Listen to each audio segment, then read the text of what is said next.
Hi everyone, I'm Tash, And I'm Damo. and together we are so excited to bring you this week's episode of the Barrier Chronicles. Yay! So this week we're going to do a little bit of a deep dive into a topic that seems to come up quite a lot on Bariatric Support Australia, which is a Facebook group that Damo and I run. Yes. And you want to let our wonderful audience know what that topic is? Yes, so we're going to discuss the way we get treated after having weight loss surgery and really after, we start losing a noticeable amount of weight. Yeah. Because it's something that I think a lot of us face, and it can be really hard coming to terms with some of the issues that do inevitably come up. Yeah, absolutely. So one of them that we seem to have talked about quite a lot is the attention that we might get after we lose weight. Yes. I know you've certainly had it, because I noticed for myself, when I was huge, I was more invisible. Oh, yeah. And, my self-confidence was low, and I would walk around thinking, oh, everyone's looking at me, everyone's staring. That may have been true, but it wasn't until I started losing a lot of weight that suddenly everyone could see me. Yeah, being seen after feeling invisible for a long, long time is a very strange thing. And I think for me, I deliberately wanted to be invisible. I went through things in my life, and there was a point that I came to where I made an active choice to be, to go down that pathway of gaining weight. And that might even sound a little bit unhinged or crazy or whatever, but for me, it was just some personal things that I was going through, and I ate to comfort myself, but also I found comfort and protection in the fact that I was big. Yeah. I made myself, I felt protected anyway by my size. Yep. And when I started losing weight, and suddenly people could see me and notice me, it was very strange, very weird, and very confronting at times. Yeah, it would be. And it was for me. I think one of the things that I really struggled with was suddenly there were groups of people that had never noticed me, and suddenly these people were talking to me, and it felt as though I was more acceptable. Yeah. And I really struggled with that. And I still struggle with it a little bit, because it was like, so when I was fat, I wasn't good enough for you to talk to. And now that I'm not, you're interested in me. Yeah. And I really, really struggled with that for a long time, because I was like, no, just fuck you. You didn't like me before. So why should I like you now? Yeah. Well, I think probably for the first 2 or 3 years after I had my gastric bypass, I felt really hurt when people would notice me that would have once ignored me. Yeah. One of the most confronting places, I suppose, for me back in those days was the school run, because I had younger children then, and it was customary at the kids' school to get out of the car and go and wait for the children. And suddenly I was being spoken to, and it felt very different. Now, that's not to say that I probably had a great big fuck off sign on me when I was bigger, and I definitely kept to myself. Yep. That was something that I did. So I know it wasn't on the other people. But it was definitely something that I did, and I had this whole persona about me. And I was very frightened of people's prejudice, and I was very frightened of the weight bias that I know exists. And it does exist. I have certainly experienced it. It's a topic that I still get upset about it even now, as you can probably hear or see or know. Something that happened with me prior to my weight loss surgery was I had been trying to get employment in the field that I'd studied in. And I had literally been for 90 job interviews. Wow. 90. Like, I'm not exaggerating. 90 job interviews. And the feedback was always overwhelmingly positive, which, again, strange. Yeah. If it's that good. If it's that good, why aren't I able to work in this role in your business? Even to the point where one potential employer, we'd had an amazing interview. It was great.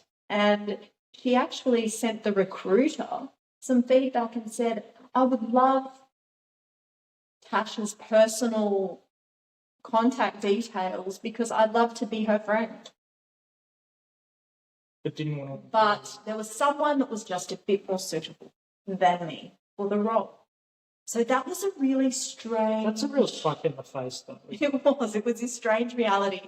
And I got to the point where I realised it wasn't my resume, it wasn't my skills, it wasn't, I don't think, my personality. No, Or because my suitability. if you get to 90 actual interviews, then there's nothing wrong with the application, there's nothing wrong with the resume. It was at that point that I decided, you know what, I'm going to have the surgery. I'm not going to apply for any more jobs in that field for 6 months. I'll just leave it. And I remember when I sent my resume in after, the 6-month period had passed. And I sent it to 2 places. I was interviewed twice and I was given both jobs. Wow. I offered both jobs. Nothing had changed except my weight. Yep. And it was really disappointing. I mean, I would love to think that in the last 5 years, we as a society have changed and that things have improved. Yeah. But I think for me, history tells me that as much as things change, things stay the same. Yeah. And those attitudes and feelings. I've been through similar with looking for work and that. And, it was always, it felt like interviewed great, but there was always someone who's a bit more qualified. Yeah. And because we know that they can't just come out and say, no, we don't want you, you're too fat. Because that's discrimination. Yes. So the easy way around discrimination laws is to not discriminate and just say that someone else is more qualified. Yeah. And I always found that really difficult. I think what I find difficult now is when I hear people sort of making fun or talking about someone who they've interviewed and, they ticked all the boxes, but... Yes. And that can be so hard to deal with. And there are times when we really do see, we can see the best of the world, especially running an amazing community, 56,000 people. Yeah. But we also see But some yeah, really, out in life, out in society, yeah, it's not always as supportive and as great as we would like it to be. For you, Damo, how do you personally deal with the stigma that can be around, yeah. you know, So weight issues?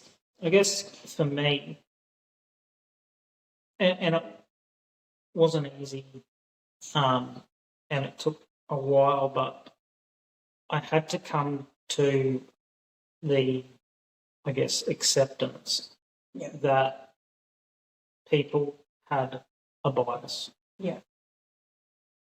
And while that was their bias and their thoughts, it was theirs. Yeah, I agree. And I didn't have to share that. I didn't have to agree with it. But I'm also not responsible for changing other people. Yeah, I 100% believe that we are responsible for our own actions and our reactions. Yeah. And we can only live out our lives according to the convictions that we have, and hope that in some small way, perhaps not being a judgmental fuckhead will rub off on others. Yeah. Yeah, and sometimes saying that to people, actually, there's nothing wrong. If someone is speaking to me and they say something that I don't agree with, I've got no problem calling them out on that either. Calling them out and saying, I have a story around that I will share. I can't share specifics.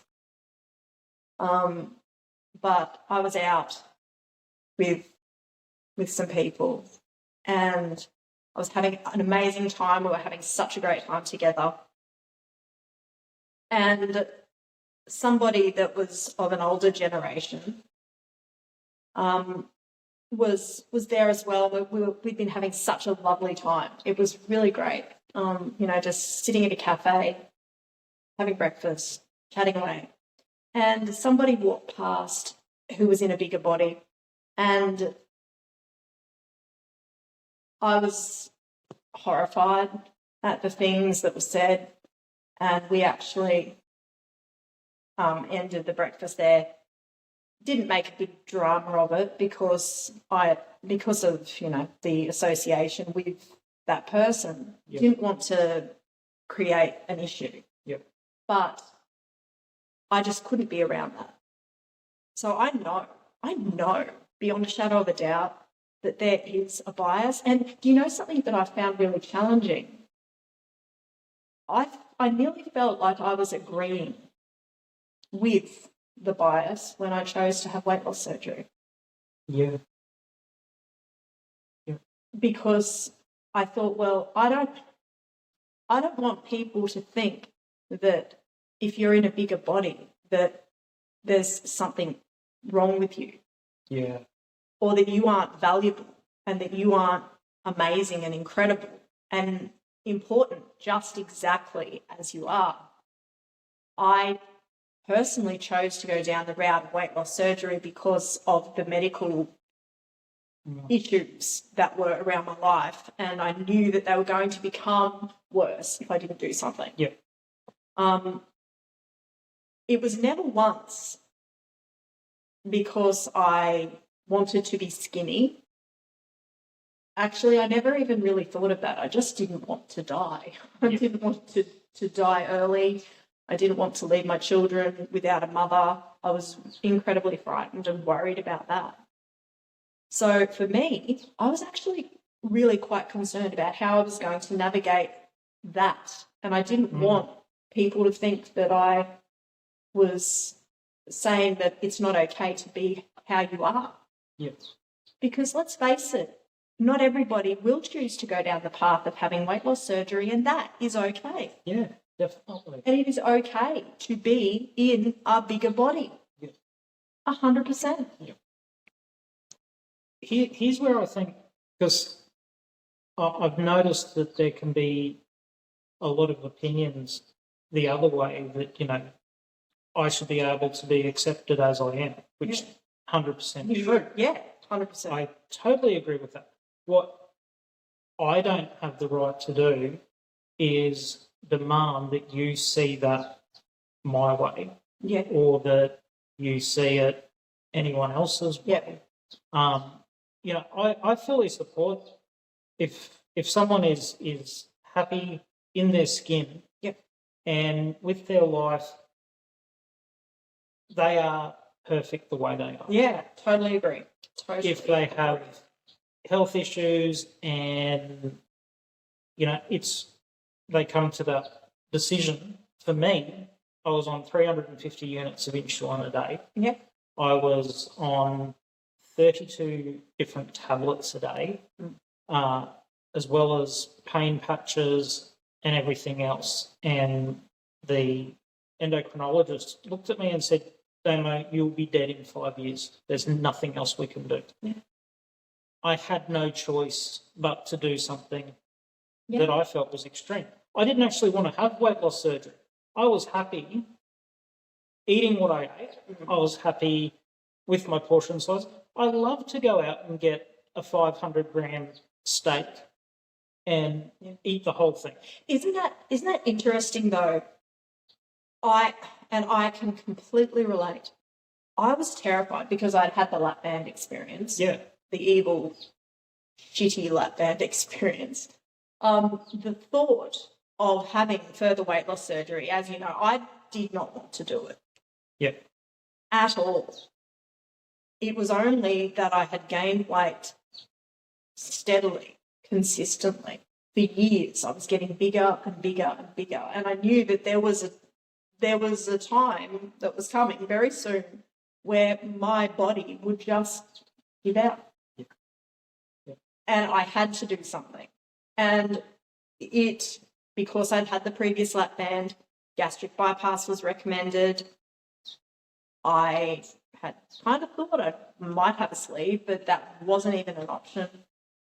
Did it feel really extreme and terrifying? Yes, absolutely. Yeah. Absolutely. And I think my surgeon said it so well, and I think I know I shared this in our last podcast. He said to me, Tash, no one sits where you're sitting unless they've tried everything else first. Yeah. Yep. When my surgeon said to me, and I lost count of the different programs and diets and everything else that I'd tried. But what I enjoyed the most was just doing whatever I wanted. Yeah. Yeah. That's what I enjoyed. That's what I was comfortable with. And I think it made it hard when I had the weight loss surgery and I was losing a bit over 10 kilos a month. Yeah. So it was coming off quick. And then, so suddenly, by the time I was down about 50 kilos, I was being asked to speak at events. I was being asked to... So you were certainly being treated differently. I was being treated very differently. See, everyone was happy. I have a background in sound engineering and lighting and stage and all that sort of stuff. Everyone was happy for me to be at the back of the room in a sound booth where no one could see me, because I had skills and I had serious talent when it came to that. Mm. But they didn't want me on the stage talking to anyone. Mm. But suddenly you've lost 50 kilos. Well, oh, look, here's a performing seal that we can prance around and you know, listen to his story of how he's changed his life and you know, this is something so inspirational. Well, I had fucking inspirational stories when I was fat. Yeah, 100%. You know, like, I toured through Eastern Europe. Yeah. You know, doing border crossings and all that sort of stuff that goes along with you know, Eastern European things. And, you know, I had some pretty inspirational stories before then. And I really had to just accept, and it's wrong, but I had to come to the point so that I could let it go, Yeah. so that it wasn't affecting me. I had to accept that this is how people are, because We're not responsible. it was only hurting me. 100%. My resentment towards these people in how they were treating me, and suddenly they're treating me really good, but that made it worse for me. I hated it even more because they were treating me nice. Yeah. Because I knew then that it wasn't for any other reason than my size. Yeah. And it pissed me off. I had to let it go. Yeah. And the only way that I could do that was by just accepting that some people are assholes. Yeah. Yep. Look, Damo, I can relate. I can relate to it. And my coping strategies, I suppose, are many and have evolved over the last 5 years. But the thing that I go with now is I just always try to take a step back, take a breath, and ask myself in the moment, how would I like to be spoken to? How would I like to be treated? Is this person reacting out of hurt? It doesn't give them the right to project whatever it is onto us, and we do not ever have to accept bad treatment. But this is just what I've done so that I can sleep at night, or so that I can get through my days. Being treated differently, because you know that people see you differently as in a smaller body. Yeah. And I suppose what I would really love for people to get out of this particular podcast is to know that you are amazing as you are. Yeah. You are incredible. If you're listening to this, you either have a loved one maybe that's had surgery, or you've had surgery yourself. And I just want you to know that your value is not in your size. Your value is intrinsic. It is because you are you. And regardless of how people treat us, whether we're big, whether we're small, we are the only ones that can choose if we allow that into us, and if we allow that to change who we are and how we are as people. And for a while it did with me, because I was so angry that people treated me so differently. Yeah. But like you, Damo, I had to come to that point where I realised that me feeling bitter and being bitter about the way that they were treating me was like me drinking poison and hoping they would die. Yeah. And it was only hurting me. It was only hurting my future and causing me to hold back. And let's face it, we don't have these types of surgeries so that we can live a restricted life. Our foods might be, our portion sizes might be restricted, but we overwhelmingly have weight loss surgery because we want to live. Yeah. We actually want to live our lives, and holding on to bitterness and resentment because of the way that other people see us is only going to hold us back. Yeah, because they may have said what they said. They've moved on from that point. Yeah, that's right. And we can still be sitting there holding on to it weeks later, months, or even years later, holding on to it. It's only affecting us. It's not affecting them. Yeah, 100%. If we don't learn to let go,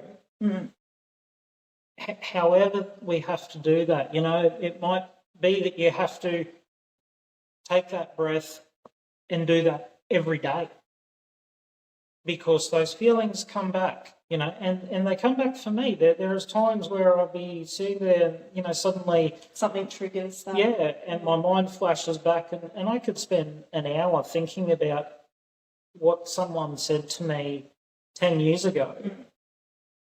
And I snap myself out of it and go, what are you doing? Don't waste. They don't even remember that incident. Yeah, that's and right. there I am, sitting there, wishing that I had a doll in their image that I could stick pins in. Yeah. But it's not hurting them. It's hurting me. That's right. Because suddenly I'm missing out on living now. Yeah. Because I'm thinking about something then. Yeah, that's exactly right. Over the years, I've found ways of being able to, and it doesn't make it right, it doesn't make it good. They should not have said that. Absolutely inappropriate, completely and totally unacceptable. However, we walk on, we move on. And have I done things in the past that were, inappropriate? And have I said things that I shouldn't have said? Well, none of us are perfect. Yes. So I give grace in that situation because, I'm not perfect either. But the effects of that and how we walk that out, that's what I have found is so important. And that's why I think it's important that we talk about being treated differently after weight loss surgery so that we can at least start thinking about it before it happens. Yeah. Okay, well, how am I going to respond? We can talk about that with our psychologists. We can talk about that with the people that are in our life that are our support people so that we've got that good structure and that good system around us. Yeah. And even for ourselves in thinking, how am I going to respond in the situation if it happens, when it happens? Because we don't want to, I never want to put, myself in a position to say or do something that I might have to apologise for later. Or regret. So I don't want my reaction to a situation like that to be an overreaction. Yeah. We were talking earlier about how we both would bottle things up. Yeah. And we could bottle something up for years. And then suddenly we just had enough one day and bang. We let years of this frustration just blow your head off. Yeah. And people looking on going, wow, that's an overreaction. That guy is an absolute psycho. I'm there letting out everything that I've been feeling for the last however long, going, this isn't even the start of an overreaction, but it is. Yeah. Because the straw that broke the camel's back wasn't really what broke the camel's back. No, that's right. It was something that happened, long ago. And I think that this is one of the things that I know I've struggled with personally, and I feel that I'm getting much better at it, is that self-advocacy, being able to say what I want to say in that moment, feeling and knowing that I'm heard. And it's important to feel that. It's important to know that it's okay to say things, to stand up for ourselves, to speak up for ourselves in situations where we feel like perhaps things aren't just quite right. And to walk away. Walking away is also fine. We need to know that it's all right if we need to walk away sometimes. We don't. One thing that I know I did prior to my weight loss surgery is I stayed in friendships, in contact with people that possibly really not very good for me, because I found it difficult to walk away. I found it difficult to feel good enough in myself to know, hey, I deserve more than that. It doesn't mean that we just walk around and we cut all ties with people or anything like that, but it does come down to knowing our value, knowing who we are, and being okay with that, and knowing that I would treat others with respect and kindness, and I would like that in return. Yeah. Wow. Woo. Great chat. Nice chat, don't I? We want to thank you for joining us today on the Barrier Chronicles. We've started a bit of a campaign. We want to hear your stories, and we were thinking we might do the Barrier Chronicles short stories where we can read about our listeners and viewers and just get your story out there. So if you'd like us to discuss your story, it can be as short or as long. Let us know. You can message us on social media, on Facebook, Instagram, even just through the YouTube channel or Spotify. Or we've got our email, which is contact@Barrier Chronicles, BARRICHRONICLES.com. And we'd love to hear from you. Awesome.